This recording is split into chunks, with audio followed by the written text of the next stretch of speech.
Diamond Veil. Shattered Memories. By Eric Hoover.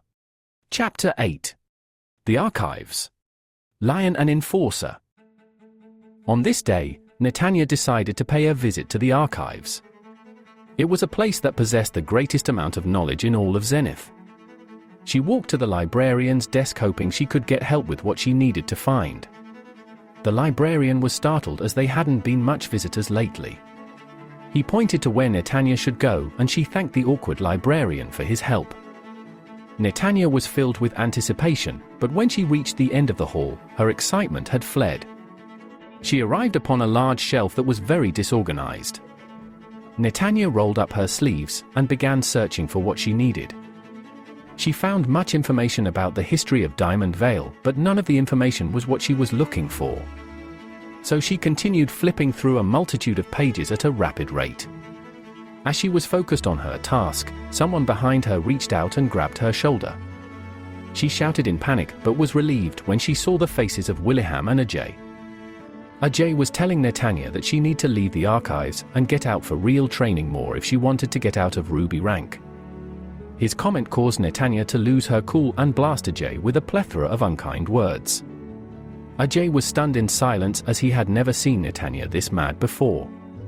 While Netanya was still yelling, Willingham noticed Barman walking towards one of the bookshelves and grabbed him before he could escape further. He then noticed a book that Barman tried to pull out and opened it. Willingham saw a picture of both Ajay and Netanya in the same class and pointed it out to them. It brought them on a small trip down memory lane.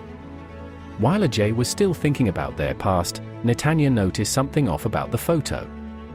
But before Netanya could say anything, the librarian appeared. He told them that there were too many noise complaints and that they must leave. Ajay and Willingham happily complied, but Netanya was devastated as she needed more time to gather more information. Knowing she probably wouldn't be allowed back in the archives for a couple of days, she snuck out the book Willingham showed her and agreed to leave.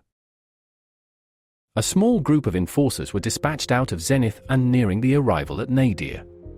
With night approaching, the commander made the decision to camp for the night. Between the 4 enforcers, one of them had to go out and bring back supplies. Because Max was the newest member, he was automatically selected for the job. With the air being polluted, Max made sure he had his gas mask on before examining the area. When he completed his assessment, he began grabbing what he needed for a campfire. After a few minutes had passed, Max was ready to return to the campsite. However, as he was about to depart, he heard footsteps heading his way, so he hid in the bushes. Waiting patiently, Max saw a person walking through. After seeing her face, Max pulled up the report to check the photo of the suspect his group was sent out to arrest. To his surprise, the picture matched the person whom he was staring at.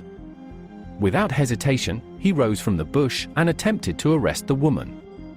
He commanded for the woman to surrender, but instead, Myla was shouting that he was a creeper. Their argument nearly broke out into a fight, but they sensed something was watching them from a distance. Pouncing from the bushes was a crystallized lion filled with rage. Max and Myla jumped out of the way as the lion made a massive impact on the ground. It turned to look at the 2 fighters and gave a ferocious roar. The 2 fighters temporarily put their differences aside to fight their common foe. However, they were completely out of sync and always got in each other's way. Frustrated, Max told Myla to stay out of the way as he charged at the lion by himself. The lion retaliated it by slashing Max with its claws, slicing through the mask. With his face revealed, Myla had another headache. Random memories began appearing, but she couldn't make sense of them.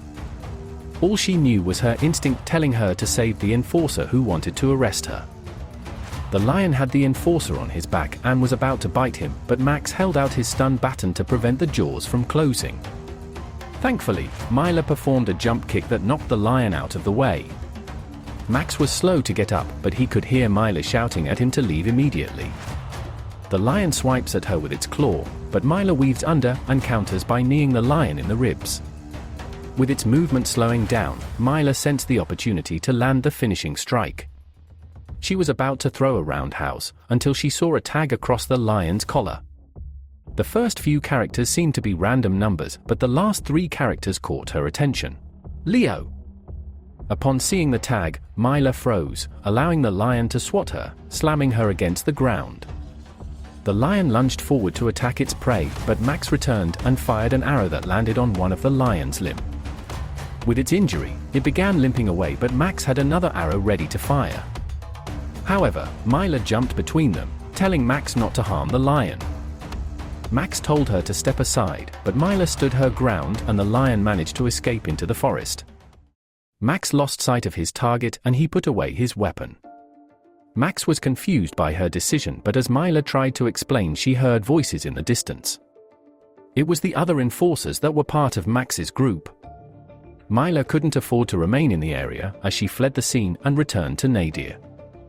After she left, the three enforcers emerged and found Max alone. They saw the scratch on his armor and realized he had survived an encounter with a beast in the forest. Two of them were amazed, but the leader of their group had more questions.